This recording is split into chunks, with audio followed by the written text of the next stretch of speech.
बिस्मिल्लाहिर्रहमानिर्रहीम अस्सलाम वालेकुम जी। क्या हाल है आप सबके? उम्मीद है कि आप सब खैरियत से होंगे। आज जनाब मैं आपके साथ एलोवेरा के हलवे की रेसिपी शेयर करने लगी हूँ। बहुत टेस्टी हलवा बनेगा, बिल्कुल भी एलोवेरा का कड़वापन नहीं आएगा। इसके अलावा यह कि एलोवेरा के यूज़ से आपकी कमर दर्द और घुटनों की दर्द और सारे जिस्म की दर्दें जो हैं ख़त्म हो जाती हैं। बिस्मिल्लाह करते हैं, रेसिपी की तरफ आते हैं। सबसे पहले हमने ले लिए हैं जनाब एलोवेरा के 2 लीव्स। 2 इसके पत्ते लेंगे, सिंपली इस तरह से नाइफ़ के साथ कट करेंगे और ये लीव्स जो है एक आ गया जनाब। अब हमने इसको एक प्लेट में रखना है और इसके अंदर जो येलो पानी निकल रहा है इसे हम ज़ाया कर देंगे। और जनाब हमने एलोवेरा के जो लीव्स हैं इन्हें खूब अच्छे से वॉश कर लेना है। ये देखें, अच्छे से हमने वॉश कर लिया। अब एक पीस कट करेंगे 3 से 4 इंच का। इसके जो स्टार्ट वाला एरिया था जहाँ से येलो पानी निकल रहा था उसे भी हम कट कर देंगे और इसकी साइड्स जो हैं इन्हें भी हमने कट कर देना है। ये देखिए कट हो गई। बेसिकली अब मैं स्टार्ट में आपको एलोवेरा की जेल निकालने का तरीका बताती हूँ। ये देखें, ऊपर वाला जो हिस्सा है इसको हम इस तरह से नाइफ के साथ बारीक लेयर में कट करेंगे कि जेल साथ में ना उतरे। एक सिंपली हो गया, इस पर जेल नहीं है, दूसरे हिस्से पर जेल है। ये जेल वाला जो पार्ट है इसे हम पकड़ेंगे और सिंपली चम्मच के साथ इस तरह से हम दबाएंगे और इजीली जेल उतरती जाएगी। स्टार्ट में आपको फील होगा कि जेल नहीं उतर रही है, बट आप ट्राई करेंगे और इंशाल्लाह से सारी जेल जो है झटपट से उतरना स्टार्ट हो जाएगी। बस इसी तरह हमने सारी एलोवेरा की जेल जो है इसे निकाल लेना है। ये देखिए सारी मैंने जेल को एक प्लेट में निकाल दिया। अब हम लेंगे ब्लेंडर जार।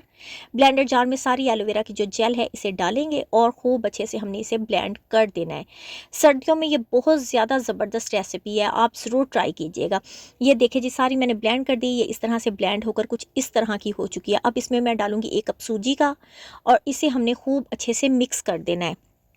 ये देखें जी, इस तरह से हमने इसे खूब अच्छे से मिक्स कर दिया। अब इसमें मज़ीद हम डालेंगे 1 कप दूध का, क्योंकि ये अभी थिक है। 1 कप दूध डालेंगे, थोड़ी सी ये लिक्विड में आ जाएगी, थोड़ी सी पतली हो जाएगी। ये देखें इस तरह से हमने इसे मिक्स कर देना है खूब अच्छे से। ये वाला काम अब हमारा हो चुका है। अब जनाब हम आते हैं पकाने की तरफ। 1 कप मैंने ले लिया है जनाब चीनी का, 1 कप मैंने ले लिया है पानी का। अब इसे हम पकाने के लिए चूल्हे पर रखेंगे। साथ में डाल देंगे 3 से 4 सब्ज़ इलायचियाँ। अब हमने इसे खूब अच्छे से पकाना है। साथ में मैं डाल दूँगी जस्ट 3 टेबलस्पून देसी घी के। अब इन सबको हम खूब अच्छे से पकाएंगे। चीनी हमारी जो है उसके दाने जो हैं ख़त्म हो जाएंगे। चीनी खूब अच्छे से पकना स्टार्ट हो चुकी है। अब हम इसमें जो हमने सूजी का और एलोवेरा का लिक्विड रेडी किया था वो सारा हम इसमें ऐड करेंगे। अब हल्की आग बिल्कुल चूल्हे की कर देंगे और पकाना शुरू कर देंगे। थोड़ी ही देर में हमारी जो सूजी है वो फूलना स्टार्ट हो जाएगी और कुछ इस तरह से हो जाएगी। अब हमने जनाब चम्मच को नहीं रोकना है, मुसलसल हमने चम्मच को हिलाते जाना है। और ये देखें बिल्कुल ये नीचे से अलहदा होने लग गई है। मतलब ये कि आप इस तरह से चम्मच हिलाते जाएंगे खूब अच्छे से।